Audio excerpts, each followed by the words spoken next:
कल एक प्रश्नकर्ता ने प्रश्न किया कि हम प्रायः बहुत महापुरुषों को देखें कि बहुत बुरा कष्ट भोगना पड़ता है संतों को, ऐसा क्यों? बड़े बड़े पापी हैं ऐसे उनको कुछ नहीं कष्ट होता, और संत जो भजन कर रहे हैं उनको बहुत ही कष्ट होता है, ऐसा क्यों होता है? ऐसा इसलिए होता है, उसके दो कारण होते हैं। पहला तो इतने करुणा में होते हैं कि वो अपने जनों के आगामी प्रारब्ध को देख लिया और वो जान भी नहीं पाया और प्रारब्ध को घसीट कर अपने शरीर पे डाल लिया और भोग लिया। इतना करुणा में हृदय होता है कि अनंत माताओं का हृदय भी उतना करुणा में नहीं होगा। कोई जान नहीं सकता इस बात को। वो देखा कि हमारे अमुक जन पर प्रारब्ध का आक्रमण होने वाला है, तो प्रारब्ध तो मिटाया नहीं जा सकता, भोगा जा सकता है, तो आओ हम भोगने के लिए तैयार हैं, और वो उनके प्रारब्ध को ले लेते हैं।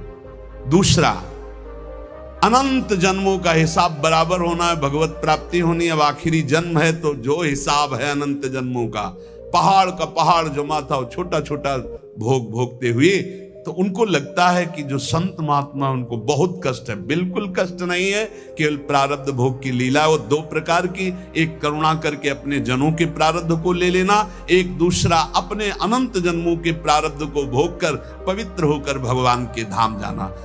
दूसरा, जो पापात्मा जन है उनके जो वर्तमान के पाप हैं और पूर्व के पुण्य उनके काम कर रहे हैं, इसलिए उनको कष्ट नहीं दिखाई दे रहा। लेकिन जब पूर्व का पुण्य समाप्त हो जाएगा, वर्तमान का पाप और पूर्व का पाप लगे, तब उनकी दुर्गति हो जाएगी। तो ऐसे ही जब हम धाम में या नाम जपने में या भक्ति में चलते हैं तो लोग हमारा उपहास करते हैं, लोग हमें कटु वचन बोलते हैं, उनको द्वेष होता है भक्तों से, वो निंदा करते हैं। तो दुर्वाच्यानि सहस्रशा परिभवान नीचै कृतान कोटिशो। करोड़ों प्रकार से कोई हमें दुर्वचन कहे तो भी हमको चुप रहना है। क्यों चुप रहना? हमें अपना काम बनाना है। वो दुर्वचन बोलेगा, हमारे पाप नष्ट हो जाएंगे, हृदय में जलन होगी ना तो हमारा हृदय पवित्र होगा। हृदय भगवान के लिए सुंदर महल है, सुंदर निकुंज है। नारायण या गौर श्याम को हृदय निकुंज बसइए। बहुत कूड़ा करकट जमा कर लिया गलती करके, उसका नाश होगा। दुर्वाच्यानि सहस्रशा परिभवान नीचै कृतान कोटिशो। नीच पुरुष द्वारा करोड़ करोड़ प्रकार से तुम्हें कष्ट दिया जाए, गाली दे रहे हैं, निंदा कर रहे हैं, उपहास कर रहे हैं, ऐसा व्यवहार कर रहे हैं जो हृदय को जला रहा है। ए सह जाना, पलट कर जवाब मत देना, बहुत जल्दी तुम्हारा हृदय पवित्र हो जाएगा और तुम सदा सदा के लिए सुखी हो जाओगे, और वो जो बोल रहा है वो दुखी हो जाएगा। उमा क्षमा साप होते भारी। तुम चुप रहो, मत बोलो। भक्ष्याक्षादन वास कुट्य मिलना दुखान्यलम कोटिशा। हो सकता है कि तुम्हें भोजन आदि की व्यवस्था हो, वास की सही व्यवस्था न हो, गर्मी सर्दी आदि सहनी पड़ रही, चुपचाप सह लो। थोड़े दिन का जीवन है, भगवत प्राप्ति करनी है। धाम में ऐसी निष्ठा से रहो, भोजन भी नहीं मिलेगा, कष्ट भी मिलेगा, गालियां मिलेंगी, तो भी हम धाम को नहीं छोड़ेंगे। कामाद्यैरति पीड़या च मनसो वैकल्यमात्यंतिकम। अब इतने बड़े भजनानंदी तो नहीं है कि हम काम विजयी हों, तो ये काम आदि दोष हमारे हृदय को जलाएंगे, पीड़ा देंगे, पर हम किसी से कहेंगे नहीं और कोई चेष्टा नहीं करेंगे, सह जाएंगे। वैकल्य मात्यंतिकम, भारी विकलता होने पर भी हम किसी से नहीं कहेंगे, हम कोई चेष्टा नहीं करेंगे, हम सह जाएंगे। ये सोढ़ा वसंत के लिविपने कृष्णश्च तेभ्यो नमः। जो ऐसे श्री राधा और कृष्ण के केल विलास युक्त महल वृंदावन में वास करते, सब कुछ सहते हुए श्रीपाद कहते मैं उनको नमस्कार करता हूं। दोषान्न स्थिर जंगमेषु कलयन कस्यापि नो द्वेजयन। तुम्हें उद्विग्न करेंगे यहां लोग, तुम्हें परेशान कर सकते हैं, पर तुम उनकी निंदा मत करना, उद्विग्न मत होना, उनकी निंदा मत करना, अपने आप को बचा के निकल जाना। ये मानो परमार्थ में आगे बढ़ने के लिए जरूरी है ये बात। दोषान्न स्थिर जंगमेषु, यहां किसी भी जड़ चैतन्य में दोष दर्शन न होने पावे। यद्यपि वो तुम्हें उद्वेग प्रदान करेंगे, भगवत पार्षद हैं, प्रेरित होकर आएंगे, तुम्हें ऐसे वचन बोलेंगे, ऐसी चेष्टा करेंगे, ऐसे उद्वेग प्रदान करेंगे, पर तुम उद्वेग मत कर। किंचित दयत्न लब्ध मित भुक चित्ते पिन स्त्रीक्षणा। यदि तुम्हें कवल दो कवल ही भोजन मिल जाए तो उसी को खा करके दिन व्यतीत कर लो। अभ्यास में बहुत बड़ी सामर्थ्य है, बहुत बड़ी सामर्थ्य अभ्यास में। ये भगवत प्राप्ति जब लक्ष्य हो जाएगी तभी सह सकते हो, अन्यथा नहीं सह पाओगे। अगर कवल दो कवल भी भोजन मिल जाए तो उधर में डाल लिया, पूरा दिन व्यतीत। कवल दो कवल तो बहुत होता है, 3-4 दिन में कभी ऐसे गुड़ मिल जाता था ना गंगा किनारे, गुड़, तो गुड़ पाके एक कमंडल जब गंगा जल पीते थे तो ऐसे भगवान की तरफ, कितने कृपालु भगवान हो, ऐसे एकांत में भी आप हमारे उदर पोषण को देते हो।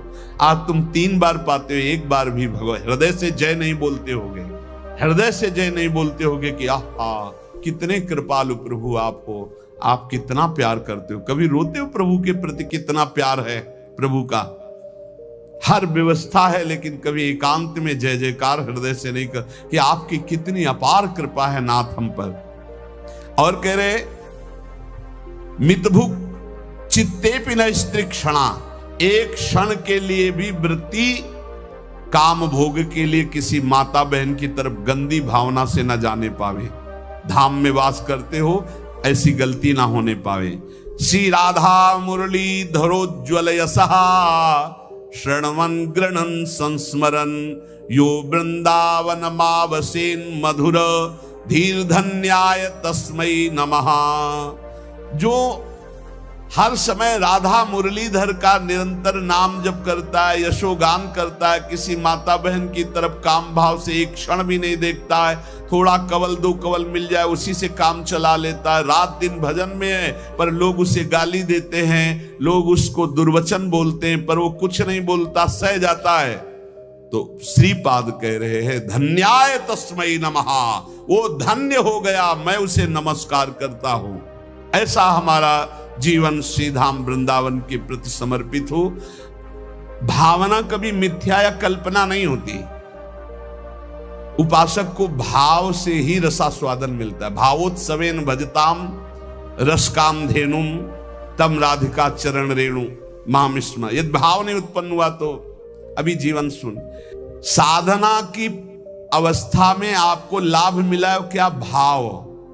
भाव साधु को, साधक को, भक्त को, उपासक को उपलब्धि हुई है तो क्या उपलब्धि हुई? भाव।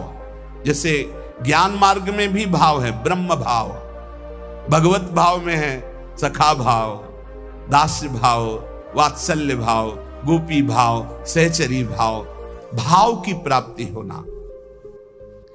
श्रद्धाहीन, मिथ्याचारी, मनमानी आचरण करने वालों को भाव का परिचय ही नहीं है, जानते ही नहीं कि भाव क्या है। सच्ची मानिए, जिस दिन आप भाव में डूबने लगेंगे आपको कहीं जाने आने की जरूरत नहीं। यहां के ठाकुर का दर्शन नहीं हुआ तो विश्व में कहीं भी दर्शन करे और शांति नहीं मिलने वाली।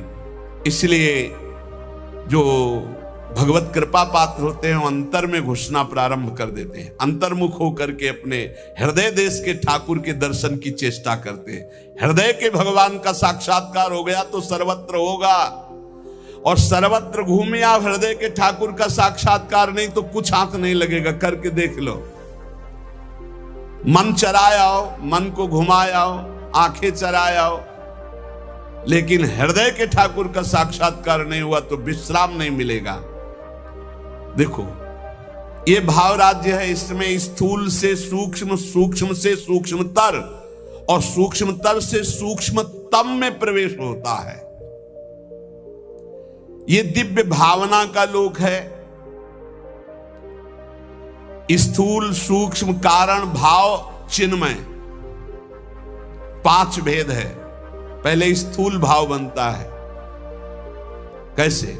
शरीर से प्रकट सेवा में खूब तन्मयता, शरीर से जैसी आज्ञा हुई जहां हमें खड़ा कर दिया गया वही शरीर प्रधान। फिर अंतर में घुसता है, अंतःकरण प्रधान, सूक्ष्म शरीर, चिंतन प्रधान। अब बाहर की क्रियाएं तो पहले से ही संयमित हो चुकी है, अब जैसी गुरु आज्ञा वैसा अंदर चिंतन प्रधान। फिर कारण स्वभाव प्रधान हो गया। या जो पर्यो मोहि सहज स्वभाव, श्री हरिवंश नाम रस चाओ, श्रुतौ राधिका कीर्तिरंता स्वभावे। अब उसका स्वभाव बन गया भगवत लीला गाना, भगवत लीला सुनना, भगवत नाम जप करना, भगवत कीर्तन करना, भगवत सेवा करना। तब प्रकट होता है भाव। स्थूल सूक्ष्म कारण तीनों का परिवर्तन जो कर दे उसका नाम भाव। भाव के आगे चिन्मय देह की प्राप्ति होती है, जिसे भाव देह कहते हैं। ये बड़ा विलक्षण होता है, न स्थूल होता है, न सूक्ष्म होता है, न कारण होता है, न यातना देह होता है, न देव देह होता है, न स्वाप्निक देह होता है। एक अलौकिक चिन्मय भाव देह है। ये नित्य, जैसे प्रिया प्रीतम वैसा ये नित्य है चिन्मय देह। ये देह केवल कहने मात्र को ये शुद्ध भगवत स्वरूप है। इसमें देह जनित कुछ नहीं है, हड्डी मांस या पुरुष स्त्री के चिन्ह ये सब नहीं है भाव देह में। अब आप विचार कीजिए, ये जो लीलाएं हैं ये चिन्मय देह से हो रही है, जहां ना स्त्री चिन्ह है, ना पुरुष चिन्ह है, ना रक्त है, ना मांस है, ना मज्जा है, ना हड्डी है, ना विकार है। निर्विकार चिदानंद चिन्मय देह। कैसे जानोगे कैसी रास हो रही है? यहां देह और देही का भेद नहीं, जैसे आत्मा अलग है देह अलग है। यहां माया का पर्दा नहीं है, यहां बहिरंग प्रकृति का प्रवेश नहीं है, यहां अंतरंगा योग माया का भी प्रवेश नहीं है। यहां माया की चादर डालकर भगवान नहीं खेलते, यहां खुला खेल हो रहा है चिदानंद में। जैसे यहां तो माया की चादर पड़ी हुई, पहले देह फिर अंदर बैठा हुआ चिदानंद तत्व है, उसे कोई बिरला ज्ञानी जानता। समात्मा सुदुर्लभा वासुदेवा सर्वमिति। इस चिन्मय भावदेह की जब प्राप्ति होती है तो केवल प्रिया प्रीतम के मिलन आनंद की व्यवस्था करना और उसी आनंद में पूर्णानंद में डूबना। जैसी हरिवंश लाल ललना मिली तो हियो सिरावत मोर, चिदानंद भाव देश से चरी। इसमें जो चरम सुख है उसके आगे मोक्ष सुख कड़ुआ लगता है। यह रहस्य तभी खुलता है जब दिव्य लीला राज्य के भावरस में डूबे हुए किसी भावुक महापुरुष की शरणागति मिल जाए और उनकी बताई हुई उपासना के क्रम से स्थूल शरीर, सूक्ष्म शरीर, कारण शरीर तीनों से परे भाव, भाव से भी गाढ़ भाव दे चिदानंदमय की प्राप्ति, तब इस लीला में प्रवेश हुआ। प्रभु की प्राप्ति के अनेकों निश्चित मार्ग सत्य हैं जो मोक्ष प्रदान करते हैं, प्रेम भी प्रदान करते हैं, परंतु ये कुछ विलक्षण है। लीला संदोह में प्रवेश करने के लिए सखी भावापन्न होना ही पड़ेगा। देखो, जब नारद जी ने हठ किया कि मुझे आपकी ब्रज लीला रास देखना है, तो उनको नारद जी से गोपी बनना पड़ा। अर्जुन जी को भी गोपी बनना पड़ा। भगवान शंकर जी ने जब चाहा तो इनको भी गोपी बनना पड़ा। ब्रज लीला के रास में अर्जुन को, नारद जी को, भगवान शंकर को गोपी बन करके प्रवेश दिलाया। लेकिन नवनिवृत्त निकुंज में तो सहचरी भाव के बिना प्रवेश। तीन गोपिन ते दुर्लभ माई, नित्य विहार सहज सुखदाई। यहां धाम, परिकर, खगमृग पशु पंछी सब चिदानंद। यहां दो नहीं, सब एक है। प्रिया, लाल, खग, मृग, पशु पंछी, वृंदावन, सहचरिया, सब का सब एक ही परम तत्व, हित, प्रेम। प्रेम, ये प्रेम का वैभव। इस नित्य परिकर में भाव देह से सम्मिलित हुआ जाता है। भाव देह के बिना रास और विलास, ये परम गुह्य रहस्य है, इसे कोई नहीं जान सकता। ये तर्कों के द्वारा, विद्वता के द्वारा, शास्त्रों के द्वारा प्रमाणित नहीं किया जा सकता, क्योंकि जितने प्रमाण दोगे सब योग माया के अंतर्गत होंगे। योग मायातीत, पहले तो मायातीत, मलिन त्रिगुण माया, सतोगुण, रजोगुण, तमोगुण, फिर इससे भी विशुद्ध जो योग माया है उसके ऊपर जब जाओ तब नवनिवृत्त निकुंज का रस। न लोक संग्रह है, न जगत के प्राणी हैं, न जगत की भावनाएं हैं, न जगत का भोग है। एक अलौकिक दिव्य धाम नवनिवृत्त निकुंज, जहां एक से भिन्न कुछ भी नहीं, ना लोक, ना जगत, ना प्राणी, न वस्तु, न सूर्य, न चंद्रमा, न शरीर, सब चिदानंद, सब प्रेममय। वृंदावन प्रेममय, खगन पशु पंछी प्रेममय, यमुना जी प्रेममय, प्रियालाल प्रेम के खिलौना दो खेलत है प्रेम, प्रेम प्रेम प्रेम। और चिदानंद देह को सुन चुके हैं आप, निर्विकार, स्त्री पुरुष चिन्हों से रहित, चिदानंद में देह तुम्हारी, विगत विकार जान अधिकारी। नित्य दिव्य रसमयी रासलीला का रहस्य ये माया मुग्ध मानव किसी भी तरह से नहीं जान सकता। हृदय में जब तक कोई भी वासना है तब तक प्रियालाल को कोई नहीं जान सकता। रास के ज्ञान को जानने के लिए ब्रह्मज्ञानी भी नहीं परिपूर्ण है कि ब्रह्म ज्ञान हो गया तो रास का ज्ञान उसे हो जाएगा। बड़ा खींचातानी करके वो कहते हैं आत्मविलास हो ऐसा, ये अलग देश है। अगर एक खींचातानी वही ज्ञान से होता तो परम ज्ञानी जो महान पुरुष श्री सुखदेव जी हैं वो सीधे आत्मविलास का वर्णन करते।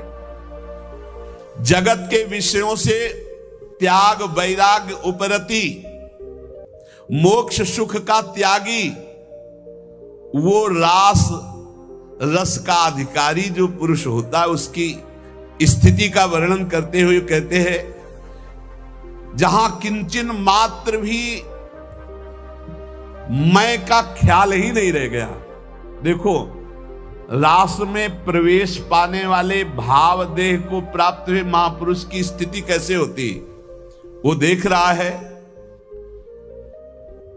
मेरे द्वारा होता जो कुछ करते वो सारा भगवान, मैं न रहा मेरा न रहा, करता कौन कहां अभिमान। ढांचा एक बना रखा है अपने से ही अपने काम, नियमित सब चलते कल पुर्जे होती दिखती क्रिया तमाम। केवल ढांचा दिखाई दे रहा है, अंदर सिर्फ भगवान बैठे हुए हैं। अब जो कुछ हो रहा है वो सिर्फ भगवान कर रहे हैं। ढांचा दिखाई दे रहा है व्यक्ति का, वो अंदर बैठा है परमात्मा, वही सब कुछ करा रहा है। तुमने जो कहलाया मुझसे वही कहा मैंने अविकल, तुमने जो करवाया मुझसे वही किया मैंने निश्चल। तुमने जो सिखलाया मुझको सीखा मैंने वही सकल, तुमने जो दिखलाया मुझको देखा मैंने वही अकल। ये जो कुछ भी कहा क्रिया सीखा देखा मैंने प्रीतम, सो सब तुमने ही अपने में अपनी की लीला उत्तम। तुमने जो कहलाया मुझसे वही कहा मैंने अविकल, तुमने जो करवाया मुझसे वही किया मैंने निश्चल।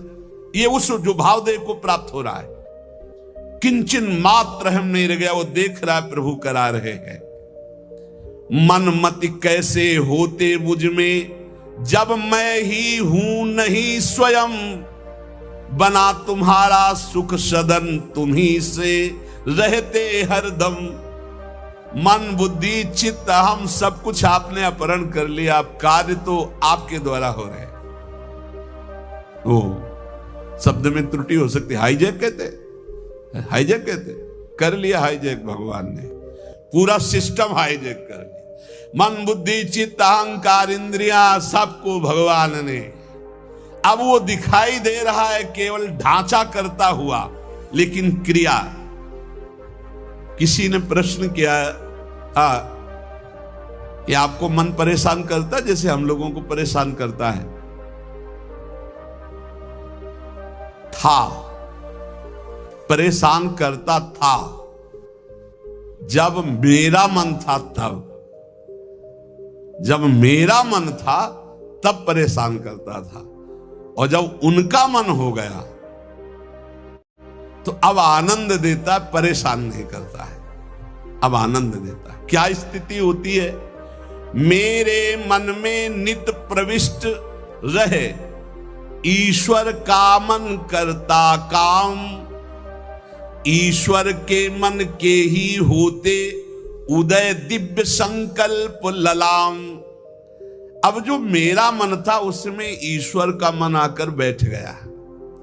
अब जो संकल्प विकल्प हो रहे हैं, अब जो क्रियाएं हो रही, जो भी बात हो रही, जो प्रश्न उत्तर हो रहे, जो चेष्टा हो रही, वो ईश्वर के द्वारा हो रही, वो किसी जीव के द्वारा नहीं हो रही। जीव के द्वारा किसी का परिवर्तन नहीं होता, ध्यान रखना।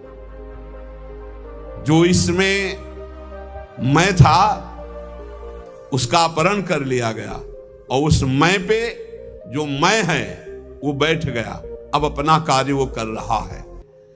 रहा न मेरे मन में कुछ भी ईश्वर के मन के अतिरिक्त, रहता सदा इसी से वो मधुरमय भगवद रस से अभिषिक्त। अब मेरा मन नहीं रह गया, अब प्रभु के मन ने हमारे मन पर पूरा का पूरा अधिकार करके बैठ गया। तो प्रेम रस अभिषिक्त मन, सूखे मन में काम क्रोध लोभ मोह मद मत्सर होते, भगवत रस से अभिषिक्त मन में नहीं होते। परेशान भूखा आदमी करता है, तृप्त आदमी तो आराम करता है। अब श्री राधा जुग चरण निवास, अब तृप्त हो गया, अब इसके भागने की जगह नहीं बची है। मेरे मन को नित्य बनाए रखते प्रभु निज मन का यंत्र, करते उससे अपने मन की मनमोहन वे परम स्वतंत्र। रहा न कोई मुझ में करने वाला अब सुचि असुचि विचार, अंतर द्वंद्व मिट गए सारे, मिटे मोह के सभी विकार। एक ने कहा कि हमने आपको जान लिया। नहीं भाई, नहीं जान सकते। छाती से लगे रहो फिर भी नहीं जान पाओगे, छाती से लगोगे फिर भी नहीं जान पाओगे, वचन से लग जाओगे तो जान जाओगे, वाणी को पकड़ लो उसके अनुसार चल दो तो जान जाओगे, नहीं जान पाओगे। प्रभु के मन में निज को खोकर मन हो गया अमन मेरा, उठा असत आशा तृष्णा का ममता का सारा डेरा। अमना हो गया मन, कुछ नहीं चाहिए। जब बहुत बड़ी वस्तु मिल जाती है तो उसके पाने के बाद कुछ पाना बाकी नहीं रहता, उसके जानने के बाद कुछ जानना बाकी नहीं रहता। एक बार चित्त को लगाओ, तो एक बार प्रभु में लगाओ, फिर जब प्रभु तुम्हारे चित्त को स्वीकार कर लेंगे तो क्रीड़ा करते अब मन में स्वयं प्रीतम इच्छा अनुसार करते रहते नित उसमें, उससे वे अब स्वच्छंद विहार। अब मन रूपी भवन में हमारे प्रीतम स्वच्छंद विहार कर रहे हैं। जितनी भी मलिनताएं थी, जितनी भी इच्छाएं थी, वो प्रभु से विमुख होने के कारण, और जब प्रभु पधारे मन में सब अपने आप खत्म। क्रियाएं वैसे ही हो रही। मेरा जो कुछ था सब ही पर हुआ, एक उनका अधिकार, वे ही अब सब कुछ बने। प्राण हृदय मन प्राणाधार। भगवत प्रेमी महात्मा के प्राण कौन? प्रभु। मन कौन? प्रभु। तो प्राणाधार कौन? प्रभु। हृदय कौन? प्रभु। स्वयं प्रभु बन जाते हैं। रहे कहीं भी कैसा भी यह देह, पांच भौतिक सविकार, सविकार, मैं उनमें वे मुझ में, वे मैं नित्य निरंतर एकाकार। ये भावदेह में पहुंचने की स्थिति। मेरे द्वारा बोल रहे हैं केवल मेरे श्री भगवान, मेरे द्वारा छेड़ रहे हैं वे मीठी मुरली की तान, मेरे जीवन में अब तो एकमात्र उनका ही स्थान, अतः उन्हीं का होता मुझ में क्रिया नित्य क्षुद्र महान। क्रिया क्षुद्र हो या महान हो, वे उन्हीं भगवान से हो रही। अब मैं मेरा कहीं अस्तित्व नहीं रह गया। इस स्थिति में भाव का प्रादुर्भाव हो जाता है और भाव देह की प्राप्ति हो जाती है। तो कह रहे इस लोक में आराध्य देव से भिन्न कहीं भी जिसकी ममता नहीं है, उसके लिए कोई संसार नहीं है, उसके लिए कोई प्राणी नहीं है, यहां तक कि अपना भी अस्तित्व नहीं रह गया। देखो साधना को समझिए, अपना भी अस्तित्व नहीं रह गया, तब वो नित्य दिव्य रास लीला का रहस्य उसके हृदय में स्वयं प्रकाशित हो जाता है। ये माया मुग्ध मानव अपनी बुद्धि लड़ाकर रास को समझना चाहे तो कदापि नहीं। कौन अधिकारी है? बोले जिसका इस लोक में कोई भी नहीं है, अपनी ममता कहीं नहीं है, जगत में पूरे ना कोई प्राणी पदार्थ में, यहां तक कि अपना भी अस्तित्व खो गया, वो रास का अधिकारी। इसीलिए कई बच्चा के पेट, बच्चा बन जाओ, आचार्य शरणागत हो जाओ, स्थिति वो प्रदान कर देंगे। हृदय में जब तक थोड़ी भी वासना का अंधकार है, वो इस रास के ज्ञान से आलोकित नहीं हो सकता है। जगत के विषयों से त्याग वैराग्य उपरति के अनंतर रसिक महापुरुष की विशिष्ट कृपा, तब वो रास रहस्य का ज्ञाता होता है। श्री श्यामा श्याम की किंचित कृपा से रहस्य प्रकाशित होता है। ये लोक नहीं रह जाता, मृत्यु लोक नहीं रह जाता उसकी दृष्टि में, ये सब दिव्य वृंदावन हो जाता। कहीं भी हो रहे उसकी दृष्टि वृंदावन में ही रहती। उसका दिव्य रास लोक अलग अलौकिक उसके नेत्रों में छाया रहता है। हमारा हृदय तो वासना से ग्रस्त है, दिव्य लोक की बातों पर विश्वास ही नहीं है, पाप की तरफ ही आकर्षण है, यही सुख दिखाई दे रहा है, इस माइक जगत को ही सत्य मान रहे हैं। अरे अभी माइक जगत को त्याग करके योग माया के आवरण को भेद करके आगे बढ़ना। रास में जहां श्री श्यामा श्याम व्यवधान रहित अद्भुत रास रंग में मगन है, ये माया का आवरण और योग माया का आवरण हटे बिना वहां प्रवेश नहीं होता है। वहां का वस्त्र, वहां के शरीर, वहां के खेल सब व्यवधान रहित मायातीत योग मायातीत दिव्य प्रेममय है। वस्त्र भी प्रेम के, वस्त्राभूषण भी प्रेममय। ये नित्य परिकर जो प्रिया प्रीतम का है, इसी के आश्रय से इस परिकर में प्रवेश होता है। ये जो सखियां आई, श्री स्वामी हरिदास जी महाराज, ललिता सखी जी, श्री हरिवंश महाप्रभु हित सजनी जी, ये जो नित्य परिकर है किशोरी किशोर का, इन्हीं की कृपा से इधर सोच बढ़ती नहीं, कल्पना भी नहीं कर सकते आप। संभाव्योपि विरंचि नारद शिवो स्वयं भुवाद्यैर नया। इतना आवरण माया का है, इसी को भेद पाना बड़ा कठिन है। देखो उस दिन कह रहे थे काल के भी महाकाल जिनकी सेवा में रहते हैं, यहां लिखा है जहां काल के भी महाकाल नित्य कालातीत प्रभु दैन्य भाव लिए हुए विराजमान हैं। दैन्य भाव, यद्यपि सकल लोक चूड़ामणि दीनपन को माने, प्रीति की रीति रंगीलो ही जाने। इस खेल में, प्रेम पथ में, रास रस में, माया की गोद में बैठ करके और इसको समझना चाहे असंभव। बिना ब्रजरज का सेवन किए, बिना ब्रजरज उपासक रसिकों का संग किए, हम सोच भी नहीं सकते कैसे रास का क्या स्वरूप है।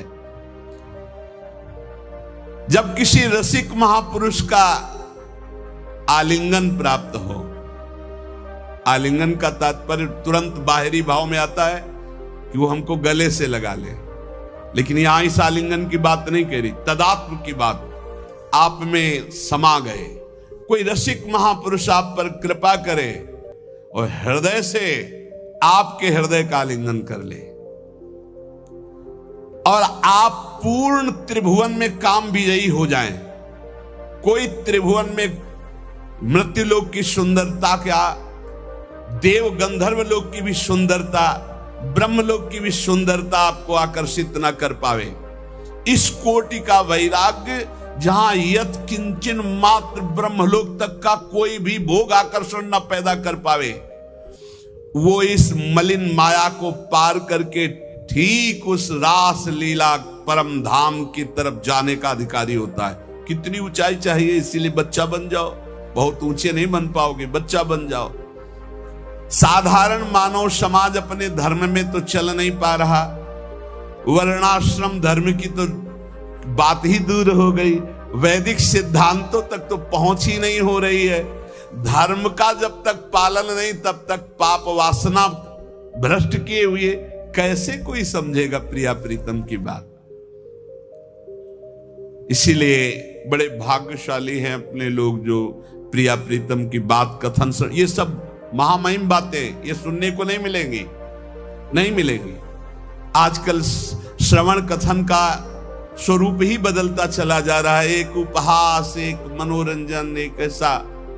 ये जो मायाकृत है, कैसे जानेंगे रास, कैसे जानेंगे भगवान की प्रेम विलास को। अरे भक्त तो धर्म राज्य, वैदिक सिद्धांत राज्य, यहां तक कि मोक्ष पदवी से ऊपर उठा हुआ प्रेम राज्य में जब पहुंचता, तब यह दिखाई देता है रास क्या है, राधा कृष्ण का स्वरूप क्या है। भावलीला में मानवीय कर्म चेष्टा का प्रवेश ही नहीं है। ये मानव जगत आदर्श के शिखर तक मानव कर्म पहुंचते हैं, रासलीला में नहीं। ये रासलीला भावलीला है, ये भाव देह से होती है। जैसे ब्रज में जो रास हुई, जब भगवान श्री कृष्ण की बंसी बजी तो सब गोपियां भगवान श्री कृष्ण के समीप पहुंची, तो हर गोपी अपने पति के पास सोई हुई थी, जहां जो जैसी थी व्यवस्था में।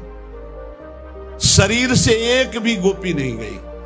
पूज्य महाराज भाई जी महाराज कह रहे, गोपी अपने अपने पति पुत्रों के पास थी। मानव देह मानव के पास था और भाव देह चिदानंद में दिव्य रूप से वो भगवान के समीप गई, रास में सम्मिलित हुई। ये स्थूल सूक्ष्म कारण देह नहीं थे, भाव देह चिदानंद में स्थिति गोपी की। चिन्मय देह भाव देह में दिव्य अलौकिकता होती, उसमें स्त्री पुरुष के चिन्ह ये सब भाव नहीं होते। इस माया देह को वहीं छोड़ दिया था अपने अपने घरों में, और सब भाव देह से पहुंची हुई थी। पूज्य भाई जी महाराज इसमें लिखे, आत्माराम श्री कृष्ण का आलिंगन आत्मा से होता, देह से नहीं। वो आत्मदेह स्वरूपा गोपांगनाएं थी। इसलिए प्रभु को जो रास विलास में तो कहा स्व प्रतिबिंब विभ्रमा, जैसे बालक अपने प्रतिबिंब से खेलता है, अर्थात सब श्री कृष्णमयी चिदानंद देहधारी गोपियां थी, कोई लौकिक स्त्रियां नहीं थी। जब ब्रज रास को ही नहीं समझ पा रहे हैं तो नवनिभृत निकुंज का रास ये भावुक जनों का विषय है, ये कल्पना का लोक नहीं है, ये परात्पर प्रेम का दिव्य लोक है। इसलिए हमारी प्रार्थना उन प्रेमी उपासकों से है कि ऐसे बहिर्मुख जनों का, ऐसे बहिर्मुख व्यवहार का, ऐसे बहिर्मुख वार्ता का त्याग करके अपने भाव को बचाते हुए बहुत ऊंचाई पर प्रभु ने घसीट लिया है प्रिया प्रीतम की उपासना। तो सिर्फ श्यामा श्याम का नाम, श्यामा श्याम के रूप, श्यामा श्याम की लीला, श्यामा श्याम के गुणों का गायन करते हुए संसार की, लोक परलोक की कोई परवाह न करते हुए, किसी की समालोचना का ये विषय नहीं, ये अपने हृदय के भाव का विषय है। तो जैसा आचार्य गुरुदेव ने उपदेश किया वैसा हम आगे बढ़ते रहे। पूज्य श्रीपाद प्रबोधानंद जी महाराज, यदि आपको वृंदावन का वास मिल गया है, वृंदावन आने को मिल गया है, अब यहां आपको कोई कटुवचन बोलता है, आपके साथ दुर्व्यवहार करता है, तो आपको पवित्र